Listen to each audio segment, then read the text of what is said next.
19:01. Começando a próxima, deixa eu anotar aqui, para não me perder. 19:01.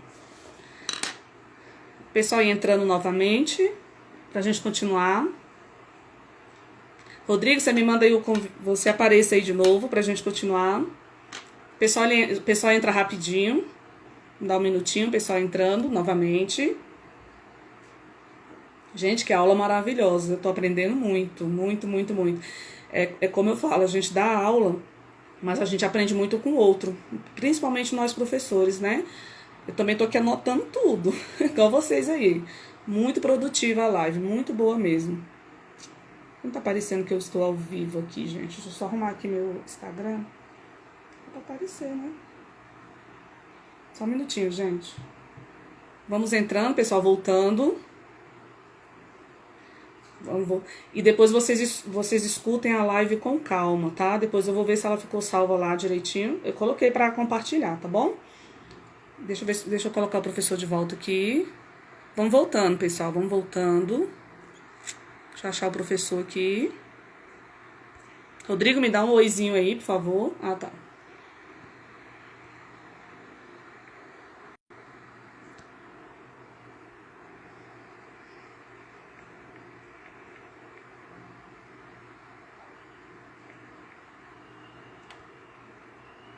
Pessoal, não tô achando o Rodrigo, peraí.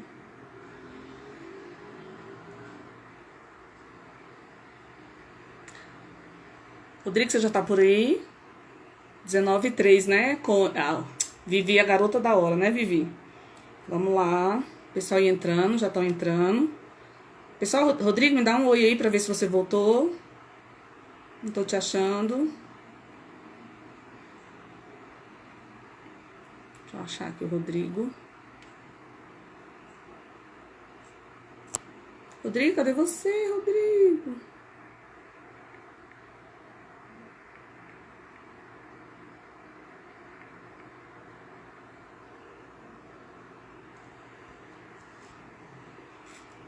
Voltaram, pessoal? Já vão dando joinha aí. Quem já voltou.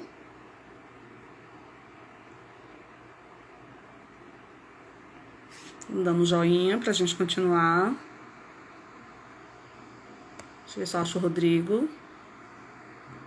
Espectadores, solicitação. Achei. Continuar. Só aguardando, professor. Ótimo. Pronto. O pessoal tá voltando aí, Rodrigo. Eles voltam rapidinho. Mas vamos lá, que eu ainda tenho. Esperando meu primo vir aqui em casa pra gente tocar a guitarra daqui a pouco. Olha. Então, beleza, Rodrigo. A gente vai continuar, então. A gente estava falando aí dos influenciadores, né? Dentro das tendências pedagógicas. Você deu uma explanada muito boa. Acredito que os alunos entenderam. E vamos continuar, então, nas nossas questões? Boa, mete a questão aí pra gente fechar essas questões. Olha só. Questão 3 vai falar o seguinte. De um teórico que fala que ele é o formador das crianças pequenas. Que bonitinho, né? Aí eu coloquei para você aí o seguinte. O criador do jardim de infância defendia um ensino sem obrigações, porque o aprendizado depende dos interesses de cada um e se faz por meio da prática. Nossa, que lindo! E quem é aí, Rodrigo, e qual a importância dele para a gente na educação? A gente tá diretamente falando de Friedrich Froebel, né? Que é o autor que forja esse termo icônico, né? A ideia do jardim de infância, que nada mais é do que aquela construção clássica da ideia que se tem de que educar, de que a educação infantil, né, se pauta naqueles dois valores até hoje presentes, educar e cuidar, né? E o professor acaba assumindo uma construção, né, dentro desse debate como sendo a figura do jardineiro, que ele dizia, né? A construção de que a criança é como uma planta em desenvolvimento e caberia a nós, enquanto docentes, sermos esses cuidadores, esses jardineiros que vão ali dar os insumos necessários para o crescimento e desenvolvimento dessa plantinha aí, que é a criança pequena. Essa visão do Froebel, volto a repetir, né, da ideia que a gente tem de ver o autor dentro do seu tempo, é um autor que fez um debate lá de uma construção que se tinha na época da educação infantil, como cuidar e educar dentro de uma dimensão quase existencialista ali. A gente tem que ressaltar isso. É importante, ainda mais nessa semana, que foi uma semana de Fundeb, e que a gente viu que lá nas discussões do Fundeb, um dos debates é que o povo queria fazer da creche, né, voltar ao resgate da creche como assistência, como assistencialismo, dando até como se fosse um auxílio creche ali, né, um cheque, uma coisa que traz a ideia de que creche não é formação humana e que a gente sabe que é errado. A visão do Froebel é uma visão de um movimento de educação infantil ditado dentro do seu tempo, né? Que você tem um professor que cuida da criança ali, quase como um jardineiro que cuida de uma planta, que precisa de cuidado, de carinho, de afeto para legitimar o seu desenvolvimento. Entendi. Ótimo. Quem que é Bom, o vamos. próximo? O próximo, a gente já até conversou um pouquinho, que é o pai do positivismo. Era um teórico que acreditava que era possível planejar o desenvolvimento da sociedade e do indivíduo com critério das ciências exatas e biológicas. A gente costuma dizer que foi o homem que quis dar ordem ao mundo. Por que as pessoas falam assim? O positivismo, ele é uma corrente que emerge dentro da construção do conhecimento humano, dentro, assim, trazendo uma série de pontos que são importantes. Eu volto àquela minha fala que vai permear toda a nossa fala. A gente tem que valorizar o autor dentro do seu tempo, do seu movimento. Os positivistas, eles queriam dar um caráter de organização para as ciências, em especial as ciências humanas. Essa construção que você fala de trazer ordem para o mundo é um sentido de organização do pensamento humano. A gente precisava de organização. Assim, por que a sua fala, quando você fala que mesmo a gente teve o Comte, e aí já que a resposta é Augusto Comte, né? Você fala assim, por que a gente fala que o Durkheim é o pai da sociologia, a gente tendo o Comte, né? A sua fala ela não é errada. A gente poderia dizer que ele pode não ter sido o pai da sociologia, mas ele foi o cara que teve a visão da sociologia. Por quê? Porque o Comte ele faz uma análise que era muito importante à época e até hoje. Ele é o primeiro cara que vai dizer assim, a filosofia não está dando conta do recado. E a gente precisa ir para um pensamento, você fala assim, da ordem, um pensamento mais organizado da análise e do estudo das ciências humanas. Ele tinha um interesse muito forte em entender como que a sociedade estava se desenvolvendo. Cara, vamos pensar o que é a sociedade. Olha a loucura, como que a sociedade e ele desenvolvimento da sociedade. A sociedade se desenvolve muito rápido, em pouco espaço de tempo, de uma fase, né, de um período até o outro. E isso é um movimento que vai diretamente ser estudado pelo positivismo. Como as ciências humanas deveriam estudar. Exatamente, entendi. Eu acho que deu uma falhada.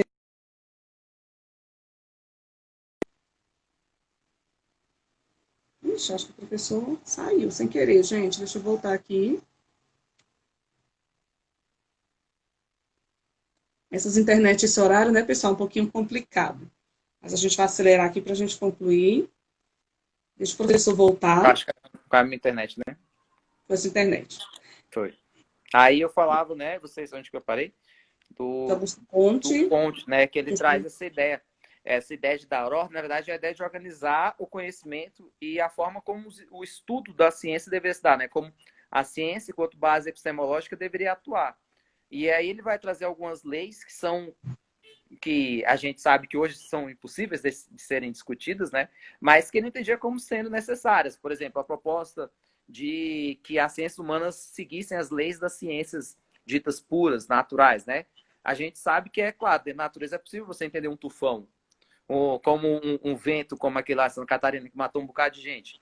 Porém, você consegue traçar leis que permitem a gente entender os fenômenos que emergem da raça humana? Não. A gente entende uma guerra? A gente entende porque alguém sente ódio por outro alguém? A gente consegue traçar leis que permitam-nos entender quando um movimento como uma guerra vai emergir? Não. Mas eles acreditavam nisso. E eles queriam dar ordem nesse processo de construção do conhecimento, de como o conhecimento era organizado, inclusive dentro das ciências humanas. Daí surge a ideia de uma ciência que estudasse a sociedade, que a gente sabe que ele não criou, e que quem criou foi justamente quem?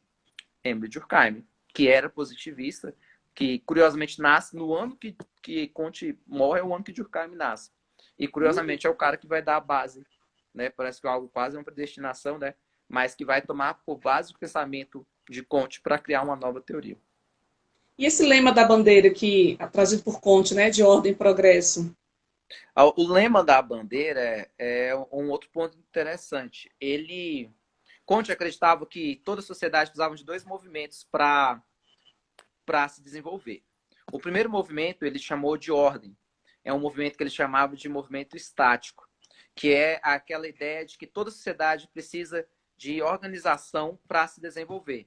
A ideia da ordem, ela traduz diretamente uma construção de que toda sociedade que queira se desenvolver precisa de ordem. Porém, a ordem ela leva tempo. Se você pegar, por exemplo, quantos séculos a sociedade passou para sair, por exemplo, lá do tempo das cavernas e chegar, por exemplo, na era da internet. Foram muitos séculos para chegar nessa construção. Isso é um movimento de ordem, é um movimento estático que ele define. O movimento estático é definido diretamente na obra de Auguste Comte como curtos saltos de desenvolvimento em grandes espaços de tempo. E aí, paralelo a isso, quando a sociedade passa por esses movimentos, ela chega no segundo ponto, que é aquela construção do que ele chama do progresso, que é o movimento dinâmico. O movimento dinâmico é entendido diretamente pela construção no qual a sociedade dá grandes saltos de desenvolvimento em curto espaço de tempo. Quer ver um exemplo clássico? O século XX. Você percebe que a gente chega lá no início do século XX ainda discutindo a máquina a vapor, nem carros existiam, nem aviões existiam. E no final do século XX o ser humano estava com medo do bug do milênio. Olha o tamanho do salto de desenvolvimento. Dentro da história, quando a gente estuda na história, a gente pega um Hobsbawm da vida, um Eric Hobsbawm, o Eric Hobsbawm vai dizer que o século XX, a sociedade se desenvolveu no século XX mais do que ela se desenvolveu em todos os 19 séculos anteriores ao século XX. Então, se você pegar a sociedade do século I ao XIX, não teve todo o desenvolvimento que a gente teve no século XX. É um movimento dinâmico. É um grande salto de desenvolvimento em um curto espaço de tempo. Ótimo. Vamos caminhando. Perfeito a explicação. O 5, acho que é muito tranquila essa questão, mas eu acho que ela é importante. Vai falar de um autor que ele é considerado o primeiro pedagogo. Você já está falando um pouquinho dele hoje. Por que ele é considerado o primeiro pedagogo? Assim, falar do Platão, eu volto a repetir, a gente tem que entender o autor dentro do seu tempo, do seu movimento. Platão propôs muitas coisas que hoje a gente acharia que eram loucuras. Assim, eu não vou falar dessas coisas loucuras. Eu vou responder a sua pergunta. A construção do que Platão traduz dentro do desenvolvimento da pedagogia, ela é muito forte, porque ele foi o primeiro a conceber um sistema de ensino. Na Grécia Antiga, isso é muito forte. A gente vai ter outros referenciais que vão dizer que Sócrates pode ser entendido como o primeiro pedagogo. Eu não gosto de pensar nisso, porque esse pensamento de Sócrates como primeiro pedagogo, ele vem muito da ideia dessa construção que Sócrates tinha de ter discípulos, né? Mas Sócrates não caminhava dentro dessa ideia de organização ali do processo de construção do conhecimento. Platão, sim, porque Platão não somente pensou e concebeu um sistema de ensino para a Grécia Antiga, como ele deu ali diretamente as leis e as diretrizes de como esse sistema de ensino deveria funcionar, atuando, inclusive, e influenciando diretamente a construção da ideia da escola pública. As pessoas não sabem, mas Platão é o primeiro a dizer que o Estado deveria ser responsável pelos processos formativos dos sujeitos. E isso é uma coisa que é do caramba, né? Quantos anos a gente passou para ter uma escola pública? Aqui no Brasil a gente precisou ouvir um Anísio Teixeira para a gente conseguir isso, né? Então, assim, é muito tempo. É um cara que está lá na Grécia Antiga para um Brasil contemporâneo. Claro que o Brasil é atrasado em tudo, né? É só um movimento, mas enfim. Qual que é a próxima? Beleza. A próxima é um teórico que cai muito, muito, muito em prova. E é um dos influenciadores das nossas ideias progressistas, né? Das nossas escolas. E ele vai dizer o seguinte: é um dos mais influentes de todos os tempos. Investigou a mecânica do capitalismo e previu que o sistema seria superado pela emancipação dos trabalhadores. E aí é muito fácil, né, isso daí? A emancipação, né, a tomada de consciência, ou alcance, como o Gramsci vai traduzindo sua obra, né, o alcance dos níveis mais elevados da consciência humana é um termo que emerge do pensamento marxista, né? A famosa teoria do que a gente chama de materialismo histórico dialético. Fala pra gente dessa teoria, Rodrigo. Materialismo histórico dialético. Rapidinho. O materialismo histórico dialético algumas expressões clássicas dentro do materialismo histórico dialético. Materialismo vem de material, da ideia de concretude. você entende o ser humano e o indivíduo apenas somente se você entender a concretude que o circunda, a realidade. Toda vez que você entende o ser humano concreto, isso vai estar no Vygotsky, isso vai estar no Saviani, vai estar no Libani. Toda vez que você tem essa ideia de ser humano como ser concreto, é a ideia do material, da materialidade dos fenômenos que envolvem os indivíduos. É a ideia que a gente tem que entender a materialidade desses fenômenos. E essa materialidade, essa concretude só pode ser entendida por meio daquilo que é concreto na existência humana, que é o que? A realidade. Qual que é o erro da escola, muitas das vezes? A gente pega uma criança, a criança tem uma dificuldade, você fala assim, isso é um problema psicológico. Você estudou a realidade dele? Você foi a fundo e entendeu a realidade que o circunda, na qual ele está inserido? Você sabe como que é a vida dele dentro da casa dele? Sabe como foi seu processo de desenvolvimento? Sabe a sua história, a sua cultura? Isso é o que é o concreto. E é isso que Marx fez. Marx, por que ele é um materialismo histórico? Porque ele entende a materialidade dos fenômenos que emergem dentro da história e a relação dialética que permeia esses fenômenos. O que é essa ideia da dialética? A contradição. A sociedade é contraditória, o ser humano é contraditório.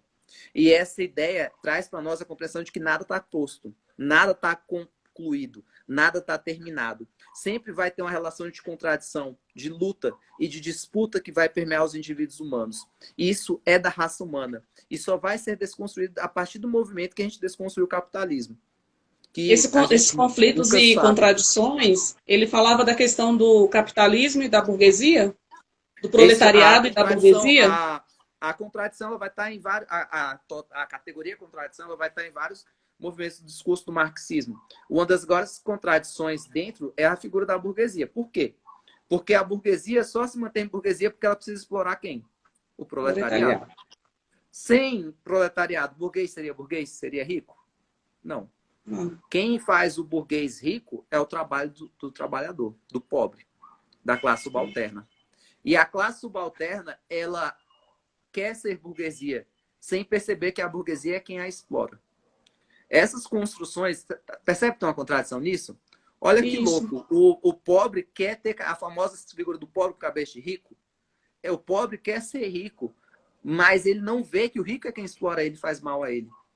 E que ele só é pobre porque existe um rico. Isso é uma das várias contradições que permeiam o capitalismo. Dentre uma das grandes contradições clássicas do capitalismo no pensamento marxista é a figura da mais-valia. Olha como a mais-valia é contraditória. Pegue a figura icônica eu sempre dou o exemplo da música Cidadão do Zé Geraldo. Quando você pega a música Cidadão do Zé Geraldo, a história da música, né? O cara que era pedreiro construiu um prédio e quando ele vai olhar o prédio, ele pode ver o prédio? Não pode. Por quê? Porque o que o cara fala na música? Né? Você está admirado ou você está querendo roubar? Mas quem construiu aquele prédio? O trabalhador. Mas ele não tem acesso ao prédio que ele próprio construiu. Uma frase clássica de um filme que eu gosto muito, Nós que aqui estamos por vós esperamos. Conta a história, dentre várias histórias, conta a história de um cara que ele era trabalhador da fábrica da Ford. E em toda a vida dele ele apertou mais de 6 bilhões de parafusos na fábrica da Ford. Sabe quantas vezes na vida dele ele se sentou dentro de um carro da Ford? Nenhuma. Isso é capitalismo. Isso é contraditório. Como é que você trabalha e você não pode usufruir do fruto do seu trabalho? Você não pode gozar do fruto do seu trabalho. Percebe como isso é mesquinho, como isso é ruim? E só Marx descobriu isso. É por isso que ele fala que é o trabalho que diferencia o homem dos animais? Uma coisa assim? Também. Mas aí tem outras funções que aí Gramsci vai falar, que Vygotsky vai falar. Ele vai trazer a base de que todos eles, essa ideia do trabalho é o que vai, por exemplo, Gramsci vai utilizar quando vai explicar a figura da estrutura, é o que Vygotsky vai usar quando ele vai explicar a figura dos instrumentos, por quê? Da mediação. Por quê? Porque o trabalho... Por que o trabalho do ser humano é diferente do trabalho animal? Ele vai dar um exemplo clássico do pensamento marxista, que é o exemplo das aranhas e das abelhas. Isso é uma paráfrase clássica, né? É uma parábola clássica do pensamento marxista. A aranha realiza trabalho, sim ou não? Sim. A aranha realiza trabalho? Sim. Se você pega uma aranha construindo uma teia, a gente pode fazer uma disputa. Pegue a pior aranha, a aranha mais trash do planeta. Praticamente ali digamos assim, o Bolsonaro das aranhas. E paralelo a isso, você pega ali o melhor arquiteto da raça humana. Digamos assim, um Oscar Niemeyer. Bote os dois para construir uma teia. Quem vai fazer a melhor teia? A pior das aranhas. Claro, né? Aquilo permeia ela sim ou não? Sim. Porém, ela faz aquilo de forma pensada? Ela atribui valor à teia que ela constrói? Não. Algum animal atribui valor à abelha quando ela faz o mel? Ela atribui valor ao mel que ela faz? Não. Porque aquilo para ela é o quê? Instintivo. Qual é o único animal, qual é o único animal que atribui valor ao trabalho que faz? Nós, indivíduos humanos. E a gente ganha pelo trabalho que a gente faz?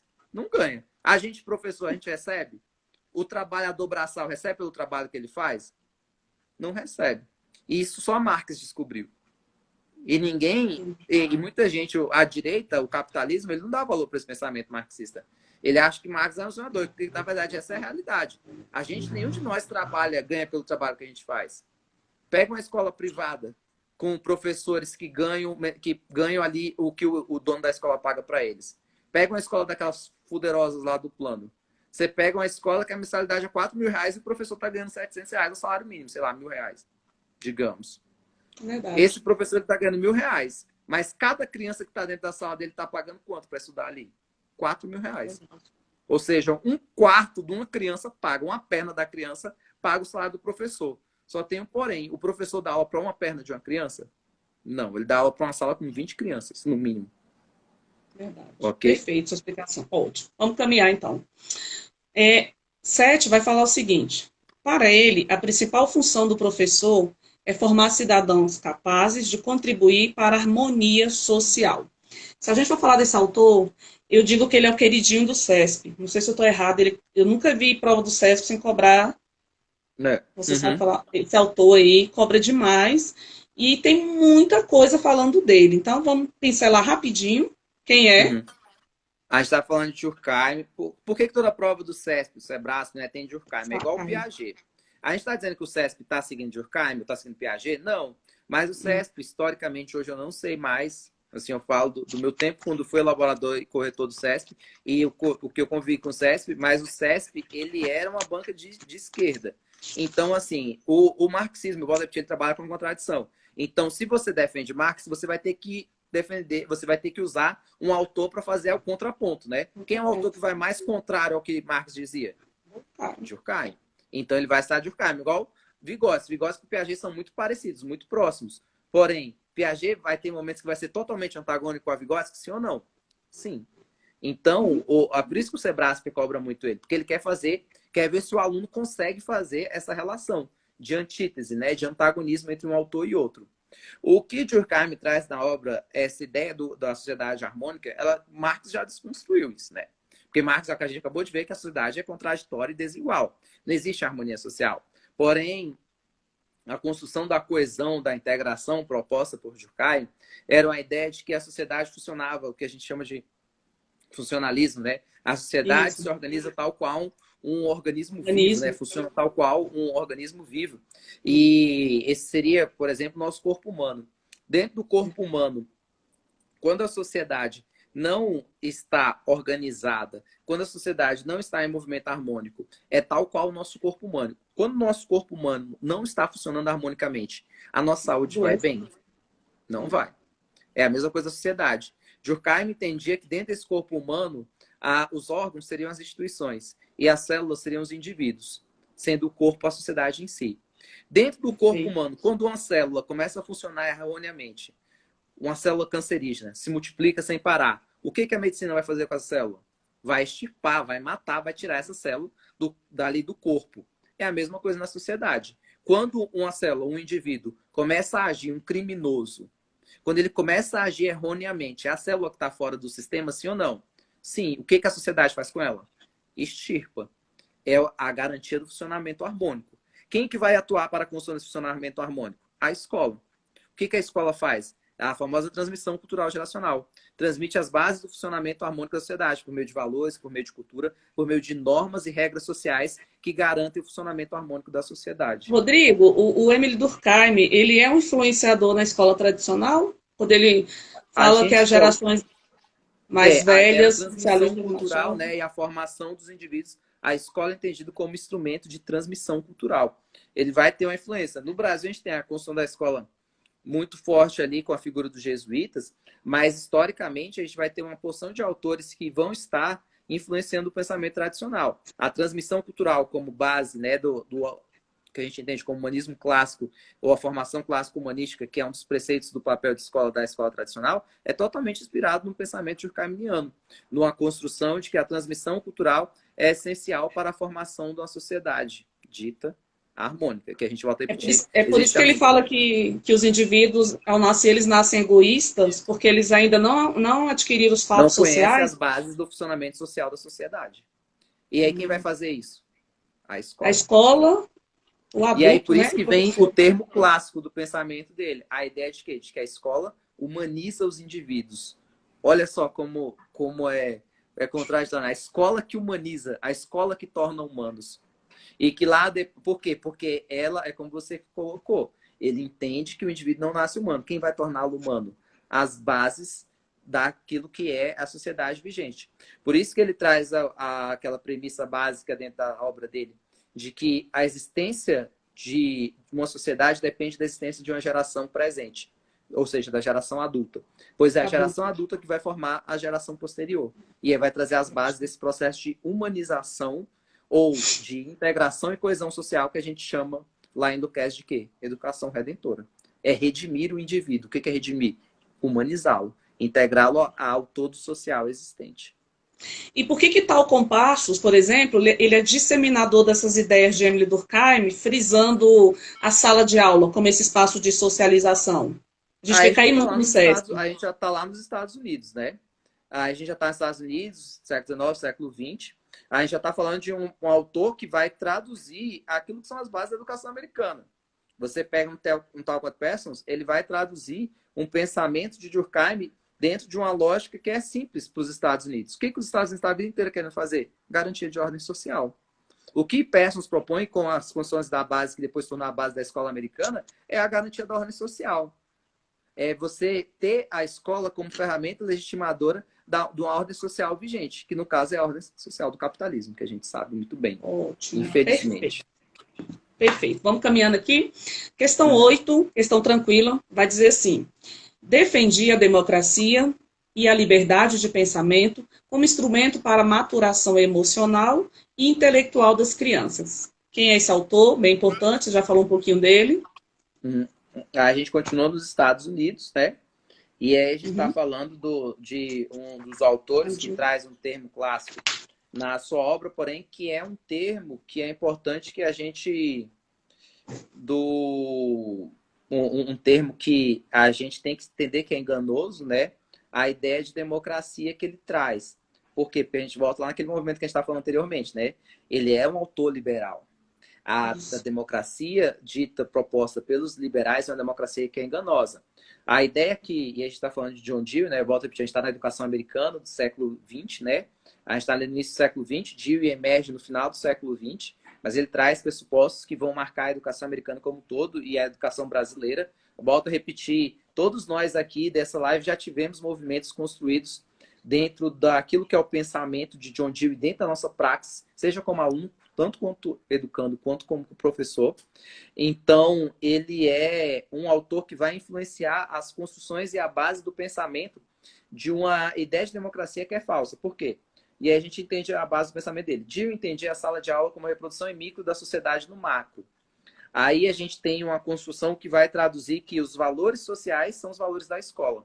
E caberia a escola difundir dentro da sala de aula os valores para a vida em sociedade. Até porque, lembre-se sempre, né, de qual é o papel da escola para John Dewey, a preparação para a vida.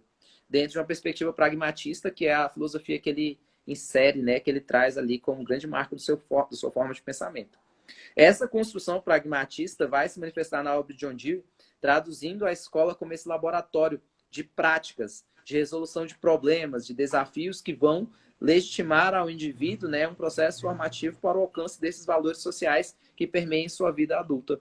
É a famosa preparação do indivíduo para a vida em sociedade. Maravilha. Aquilo que a gente vê lá na tendência nas frases, né, nas palavras do Libânio, como basicamente a adequação das necessidades individuais aos papéis sociais propostos pela sociedade. Os alunos ficam com dúvida quando fala do laboratório de democracia, sendo John Dewey liberal. Então, eles não entendem como que funciona isso em sala de aula. Né? Eles estão perguntando aí bastante, você acabou de explicar. Essa coisa, né, André? É muita, assim, a minha orientadora de doutorado, ela era muito. Eu pesquisei muito de onde, porque eu falei muito sobre escadaria da educação, né? Sobre a história da escadaria. Mas a minha orientadora ela é muito boa em Anísio Teixeira. Ela é historiadora, né? E ela é muito expert na obra de Anísio. Muitos autores vão achar assim que é um pecado a gente dizer que Dewey e Anísio são liberais, mas eles são liberais. Ponto. Sabe por quê? Sabe por que eles são liberais? Porque essa ideia de democracia, eu volto a repetir, o capitalismo ele é contraditório, isso Marx já nos ensinou. O capitalismo ele é falso, ele é pseudo, ele é ilusório, ele é enganoso. Quem nunca ouviu aquela frase clássica, a igualdade de oportunidades? O discurso da igualdade de oportunidades ele é um falso discurso democrático. Quando você fala de igualdade de oportunidades, dá a ideia de sociedade democrática. Caramba! Vai dizer que o filho que uma criança negra nascida numa periferia vai ter as mesmas oportunidades dentro de uma família pobre, vai ter as mesmas oportunidades de um filho do rico branco, nascido homem, se for uma menina, se for um homem, nascido branco dentro de uma sociedade classe média alta. Eles vão ter as mesmas oportunidades? Então, isso não é democracia, isso é ilusório. E a escola nova, ela acaba fortalecendo a elite. Mesmo que a gente tenha essa ideia, ela né? surge da elite, ela já surge da elite. Não tem nem como negar, ela já surge da burguesia. Como que Anísio Teixeira consegue a bolsa lá na School of the Teachers em Massachusetts com John Dewey? Ele não conseguiu de graça isso. Como um brasileiro no início do século vai conseguir estudar nos Estados Unidos? Quem financiou ele? A burguesia. Eram os grandes nomes. Um cara que é atrelado à burguesia até hoje, que muita gente tem uma crítica, que é importante para a literatura infantil, mas que a gente tem que fazer uma crítica, é Monteiro Lobato. Foi Monteiro Lobato que vai lá nos Estados Unidos e consegue a bolsa para ele. Tem cara que tem mais alicerce na burguesia brasileira do que Monteiro Lobato ali no início do século XX? Não tem. E tanto que é ilusório, Rodrigo, que a gente fala assim, o aluno como centro do processo, aquela supervalorização, a gente pensa que é tudo lindo, fugindo daquele modelo tradicional, mas está fortalecendo a burguesia. Está fortalecendo os papéis sociais. O próprio nome já está dizendo, o próprio objetivo do papel social está dizendo. É um papel social que está proposto a ele. Não tem condição. Beleza. Vamos lá, então. A gente está correndo porque é a nossa última live aqui. A questão 9, Rodrigo, vai falar de um médico. Eu sou apaixonada. Ele é conhecido como educador integral, que é um médico e psicólogo, que ele mostrou que as crianças têm corpo, emoções e não apenas cabeça na sala de aula. Ai, que lindo! Aí a gente está falando de um autor que desconstrói, né, a ideia de entender o indivíduo de Tá travando, gente, a internet. Segmentado, né? E aí vem o famoso termo educação integral, que hoje muito presente nas legislações, na própria currículo em movimento, e a educação do indivíduo como um todo. E a gente está falando de Henri Vallon, francês, filósofo, médico de formação, psicólogo, ele teve leituras e construções em várias áreas, mas é um dos grandes nomes do pensamento do nosso tempo, é um cara que emerge ali no século XX, viveu muito tempo, produziu muita coisa. Ele traz uma teoria que se ancora num pensamento que era interacionista, porém um interacionismo de base dialética, porque ele era marxista, mas uma construção diferente de Vygotsky.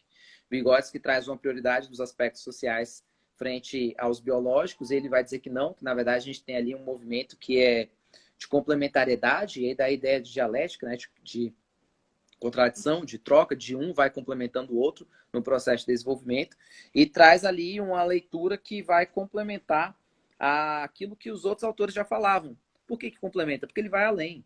Ele vai falar de coisas que outros autores não falaram. Ele fala de corpo, ele fala de mente, porém não da mente construída historicamente, como a gente via anteriormente. Ele vai falar de um desenvolvimento da cognição que parte de um pensamento fragmentado, que a gente entende que é natural da criança pequena, que a gente chama de sincrético, ao alcance de um movimento ali que é sintético, a capacidade de síntese, que depois vai influenciar a Saviani lá na Pedagogia Histórico-Crítica, o próprio currículo em movimento. Então, são construções que ele vai traduzir dentro de uma obra que é muito ampla e que vai propagar... A afetividade, né? A afetividade dentro dessa construção das 4 dimensões do desenvolvimento global do ser, né? Junto ali com o corpo, com a mente e com tudo aquilo que outrora não era visto por nenhum outro autor. E que ele traz em sua obra dentro de uma perspectiva de entender o indivíduo como um todo.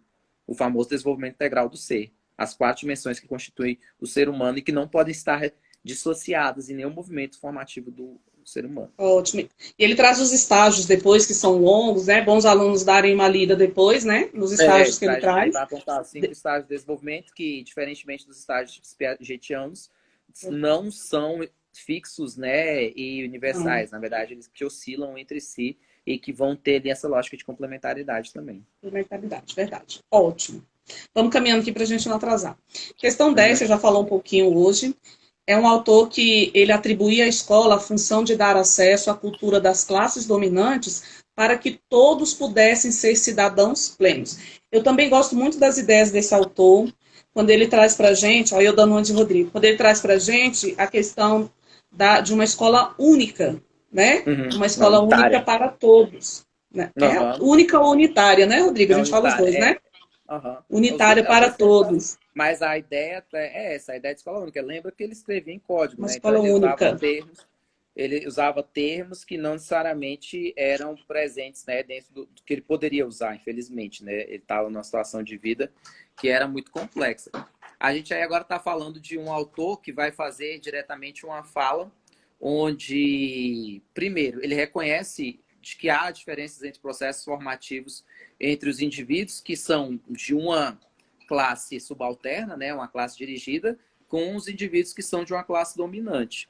E quando você traz esse termo, a escola unitária ou a escola única, é essa construção onde os indivíduos precisam de um processo formativo que não faça isso. Por quê? Porque quando a escola faz essa distinção, ela está garantindo aquilo que a gente sabe que é o papel dela, que é de definir quem vai ter sucesso na vida da sociedade e quem vai ter fracasso. Depois, Stablet e Baudelot vão fazer isso muito bem na sua obra, quando vão traduzir a construção da famosa escola dualista, né? Porque eles já vão comprovar que existe, e o Brasil fez isso muito, né? Eu sempre falo isso para os nossos educandos, chega lá nas pessoas mais velhas, das nossas famílias, e pergunta assim, tio, mãe, pai, vocês fizeram faculdade, fizeram a educação superior, muitos deles vão dizer o quê? Não, meu filho, no nosso tempo a gente não fazia. Por que você não fez? Porque no meu tempo não tinha, aquilo era só para filho de rico, filho de pobre não fazia isso. Por quê? Porque tinha 2 caminhos formativos. O filho do pobre vai fazer faculdade? Não. Vai fazer o quê? Educação. E por que ele trazia, Rodrigo, a questão... Deu uma travadinha aí, né? Deixa eu esperar um pouquinho. Peraí. É. Deu uma travadinha. Acho que travou a minha internet, gente. Acho que é a minha internet. É do Rodrigo, né? Deu uma travada. Travou aí, gente? Deu uma travada, Rodrigo. Ou é a minha internet? Deve ser. Continua aí. Deixa eu dar uma olhada aqui. Tá normal aí, gente, a internet? Acho que travou só para mim. O professor saiu. Acho que a internet dele não tá legal, né? Peraí, gente. Vamos voltar rapidinho. A gente já tá terminando, tá? Que pena, né? Uma aula maravilhosa. Mas a gente vai ter que voltar. A internet, esse horário, gente, é punk. Deixa o professor voltar.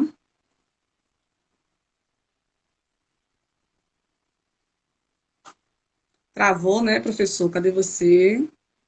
Espera aí um pouquinho, gente. É porque travou mesmo, tá? Internet é assim mesmo. É só o professor aparecer. A gente está falando aqui de Antônio Gramsci, né? Deixa aqui ver se volta o Rodrigo. Só um pouquinho, gente. Vamos ver se volta.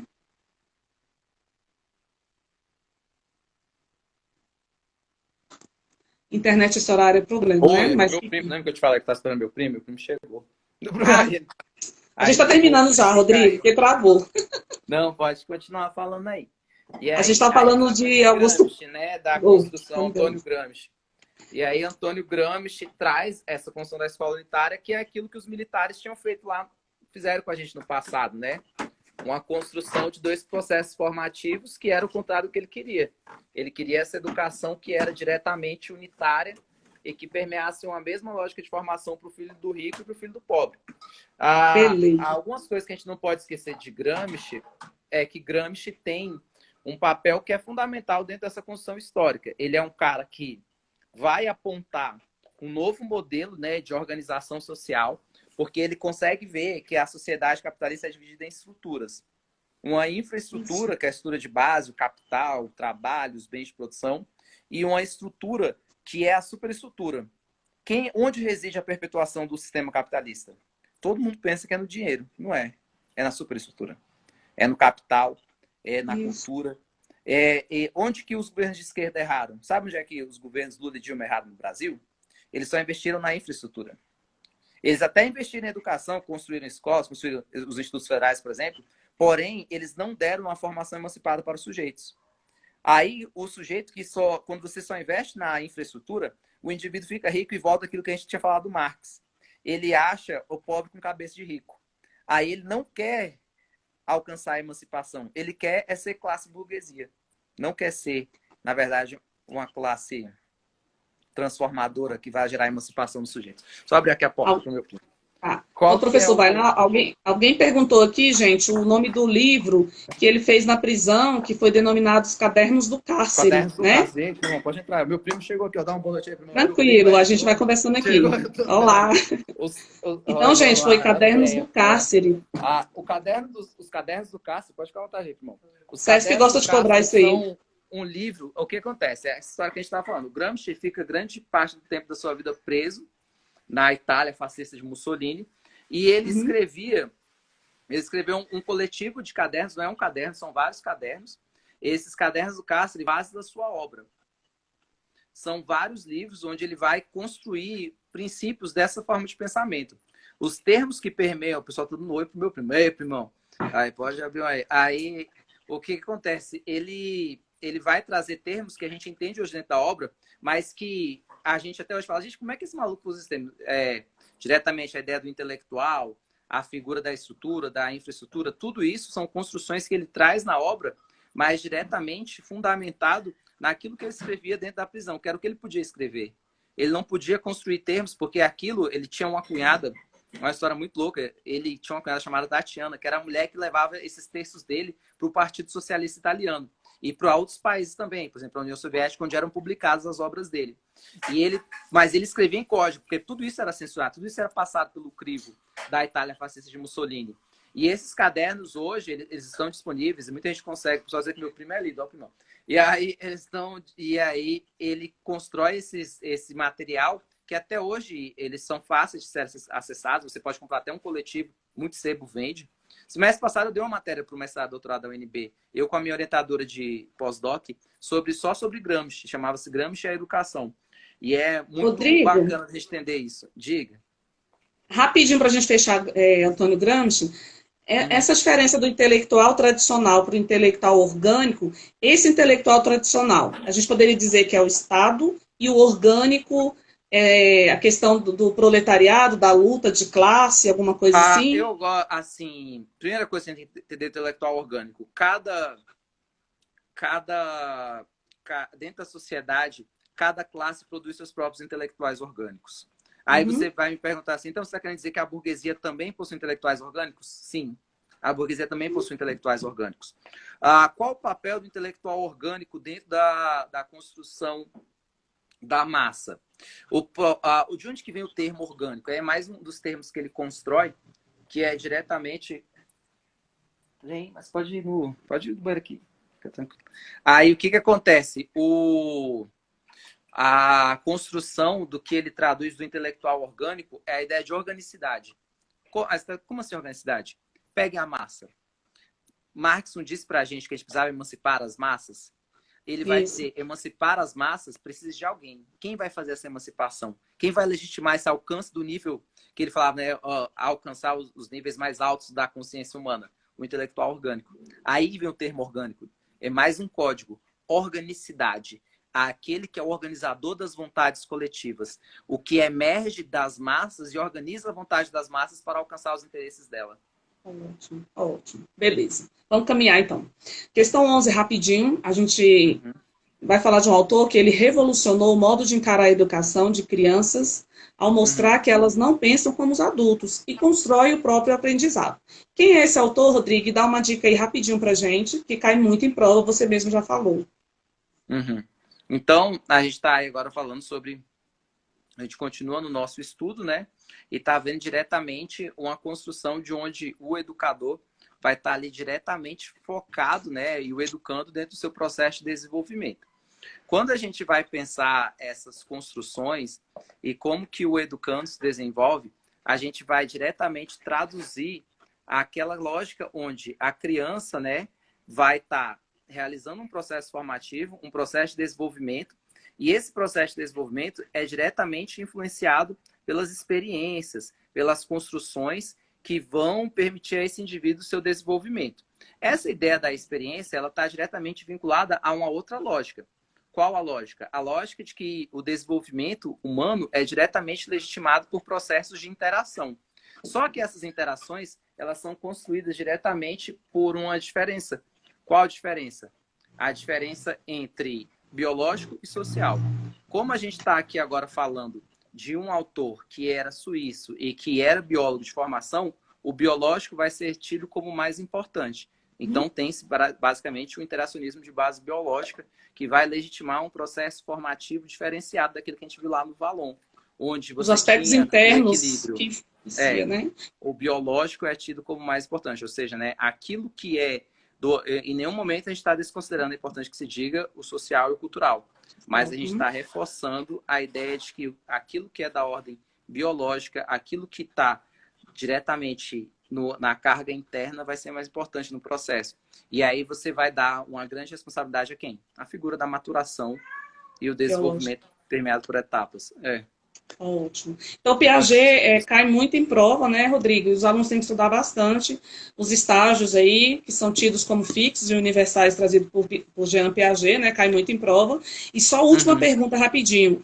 Voltando a uma pergunta que eu já te fiz, Piaget, ele também é um influenciador da escola renovada progressivista e não um representante, é isso? A gente tem que ter muito cuidado, principalmente com o Piaget lá dentro da construção da progressivista, por um motivo muito simples. As pessoas têm uma ideia de acreditar que Piaget influenciou John Dewey. Isso é falso. Assim, se você pegar até em termos de datas, você já percebe isso. Dewey cria, por exemplo, a figura icônica da pedagogia de projetos lá em 1897. Em 1896 é o ano que Piaget nasce. Como que ele vai, com 1 ano de idade, influenciar John Dewey, né? Na verdade, é Dewey que vai ser diretamente alguém que vai influenciar Piaget. Logo de cara, você já teria a resposta da sua pergunta. Mas, para além disso, tem uma outra construção que é importante, e eu sempre fiz isso com os educandos. Nomes como Vygotsky, Vallon, Piaget não eram caras que estavam escrevendo para pedagogia. Eles eram autores que estavam... Piaget era um estudioso do desenvolvimento humano. O que ele vai falar e que vai ficar marcadamente importante para a concepção progressivista é que ele vai dizer o seguinte: se eu, dentro das minhas descobertas, se eu puder indicar um modelo de educação, um movimento de educação que possa diretamente permitir um desenvolvimento do indivíduo, era a educação progressivista de John Dewey, porque ele estava ali diretamente influenciando as ideias, né, entendidas as ideias de John Dewey. Beleza. Ótimo. Okay. Aqui a gente não entra muito porque isso são questões de prova e os alunos têm que estudar bastante. A questão 12, a gente está acabando. Ressalta o papel da escola no desenvolvimento mental das crianças e é um dos mais estudados pela pedagogia contemporânea. A gente pode intercalar esses dois aí, importantíssimos, né? Claro, a gente vai para o outro lado da moeda, né? São contemporâneos, nasceram, tinham a mesma idade, né? E nasceram no mesmo ano, falaram coisas muito próximas, porém em caminhos antagônicos, né? A gente está ali falando de Vygotsky e ele vem com uma construção que é diferenciada, é um autor de base marxista que vai apontar diretamente uma construção que é antagônica à piagetiana desde o princípio, né? Uma vez que você tem um interacionismo aqui que já não é de base biológica, é de base social e que vai traduzir uma outra construção, uma outra perspectiva formativa, uma vez que o social e os elementos de base marxista vão apontar uma nova ideia de desenvolvimento humano. Entendido esse desenvolvimento a partir não somente do elemento biológico, mas primordialmente da história, da cultura e da influência daquilo que é a realidade, né? O indivíduo concreto que o marxismo produziu, né? E que vai apontar essa construção. Perfeito. Aqui a gente não vai ficar muito porque Piaget e Vygotsky, a gente tem que, os alunos têm que estudar muitas coisas, porque são questões Uhum, de prova, não tem para onde correr. Vamos lá para a questão 14, nossa penúltima questão. Eu deixei o nomezinho dele ali, porque eu acho bonitinho você falando. Olha uhum, só. A educação deve ser planejada passo a passo, de modo a obter os resultados desejados na modelagem do aluno. Aí a gente uhum. levaria noites falando de quem? De Skinner, né? Ruth Frederick Skinner, que vai ser esse grande, outro grande nome da educação, não da educação artificial, ele era um psicólogo, né? Um autor que a gente, é importante que se diga, não foi o criador da corrente comportamentalista da educação. Ele é uma grande referência, mas não é o criador. O criador vem lá diretamente da Rodrigo, peraí construção. só um pouquinho. Rodrigo, Uhum. Rodrigo, eu pulei a 13, me perdoa, me perdoa. Ah, tá. Ah, desculpa. A 13, gente, é o seguinte: propôs e executou medidas para democratizar o ensino brasileiro e defendeu a experiência do aluno como base do aprendizado. Você já falou dele hoje, mas vamos fechar rapidinho. A Que é 13, o Anísio, né? Anísio É Teixeira. Anísio, é Anísio Teixeira, né? Isso. Que vai trazer essa questão da experiência e que é um autor que é influenciado por John Dewey, né? A grande marca do Anísio no Uhum. Brasil é essa questão de democratização do ensino e da amplitude do que era a educação pública, né, brasileira. E lembrando que essa educação pública de Anísio também, ela não era educação pública em uma perspectiva do que era ser público naquele tempo, né?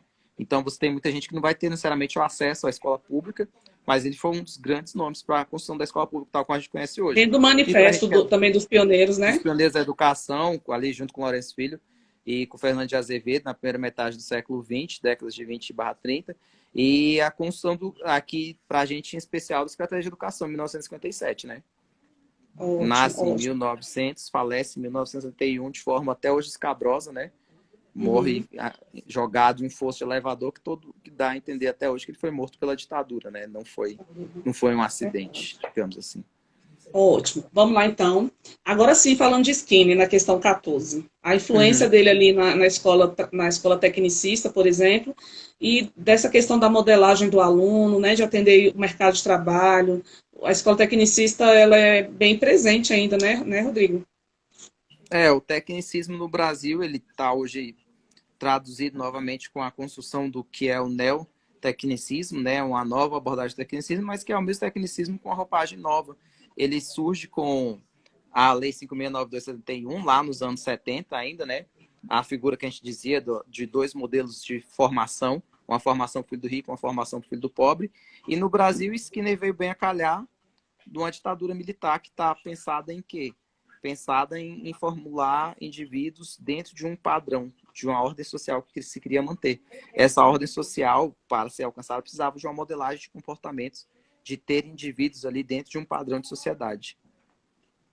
Entendi. E aí a gente Aí tem eles estão Skinner perguntando quem contribuindo. foi o criador da modelagem. Você já está falando aí de Skinner, né? É, a Modelagem. gente, a gente tem na verdade, o Skinner ele é um terceiro braço de uma corrente que é grande, né? Essa corrente comportamentalista, ela tem ali como nomes, a gente tem no início do século J.B. Watson na Rússia e nos Estados Unidos a figura, desculpa, J.B. Watson nos Estados Unidos e na Rússia a figura do Pavlov, mas a força icônica que marca a obra, né, assim, é Skinner. Mas os termos prioritários, eles emergem lá no início do século com outros autores. Por isso que eu sempre digo que ele não é o criador, né, da concepção. Ele apenas aprofundou os estudos. Alguns estudos têm base principalmente no pensamento ali, seja do Skinner ou seja dentro daquilo que ele fez antes, né, do que veio antes dele. Só para deixar assim, em termos de data, a teoria surge no início do século.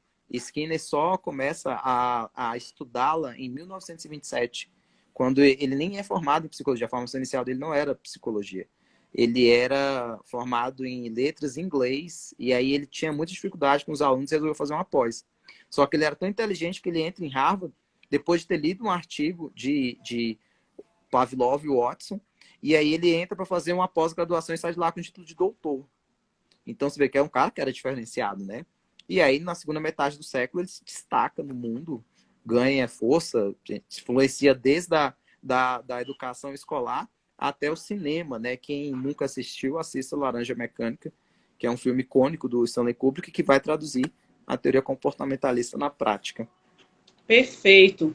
E só para fechar, Bloom, Maggi, Gagner, a Libani já traz eles como representantes do tecnicismo, por exemplo, né? A gente Sim. pode... Claro, aí o Bloom, a gente tem a figura aí na taxonomia, a gente tem o Economia. Gagner, que vai trazer a construção histórica, né, dos estudos ali da instrução, que vão ser as bases do tecnicismo. A gente vê no Brasil o tecnicismo manifestado em vários movimentos. Se alguém quer lembrar do tecnicismo brasileiro, é só lembrar da figura icônica do Telecurso 2000, né? O Telecurso 2000 é a manifestação prática da instrução programada dentro da educação nacional. E outros movimentos contemporâneos. Eu falo que o Telecurso 2000 era um reforço de pobre, porque você acordava 5 horas da manhã para estudar. Todo mundo estudou de manhã, acordou. E atenção, chegou a hora da revisão. E no finalzinho, hora da revisão. Não entendia nada, esse negócio de física, matemática. Tinha aquela parte que era assim, vamos pensar um pouco? E aí o cara vinha e trazia ali, né? E falava uma série de elementos. Verdade. Rodrigo, para a gente fechar com chave de ouro, nossa última questão.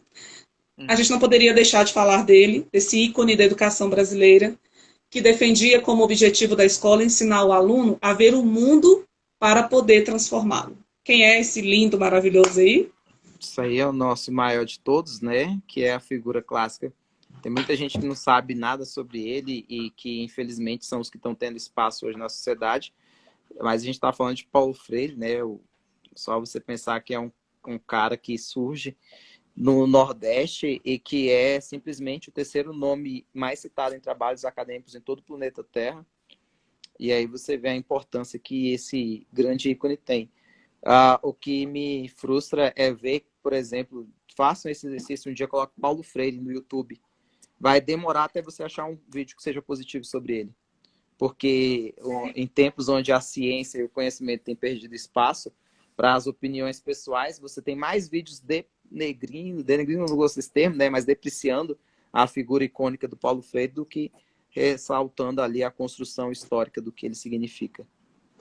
E é um autor que cai muito em prova, e a gente tem muito que estudar de Paulo Freire, né? A gente não consegue... Vida, né? É um autor da vida, que a gente tem que valorizar ele dentro da vida, como Verdade. a construção do processo formativo do docente, do professor. Rodrigo, eu quero te agradecer, você está com visita, a gente está com 2 horas praticamente de live, uma live muito produtiva. Eu queria fechar com chave de ouro, porque hoje, especificamente, na quarentena, é a nossa live de número... Aí, né? É nossa live de número 40.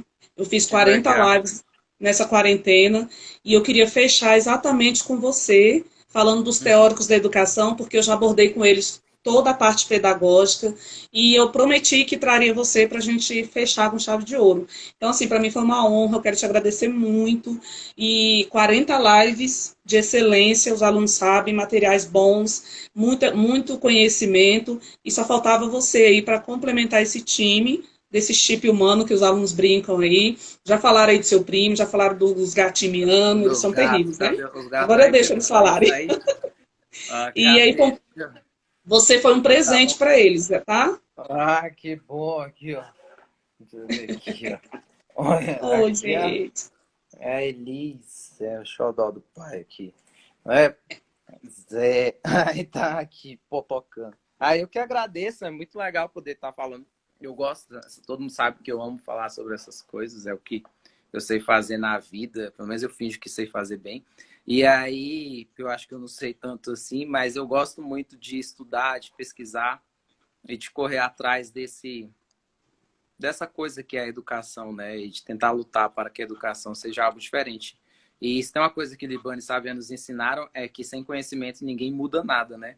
Então eu luto para construir o conhecimento e para tentar também fazer com que os meus educandos construam o conhecimento como uma forma de transformação de suas realidades. E é isso, basicamente. Então, muito obrigada, viu, Rodrigo? Muito obrigada, os alunos estão muito gratos.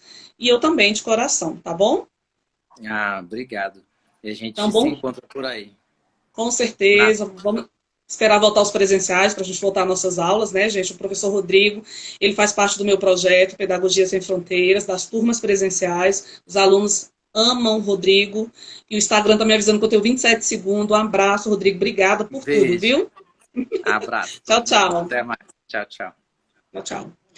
Tchau. Pessoal, eu vou encerrar a live e eu vou voltar só para dar um recado para vocês, tá bom? Tenho 13 segundos. Eu vou encerrar e voltar só para dar um recadinho e deixo vocês livres por hoje, tá bom? Deixa eu só encerrar a live aqui.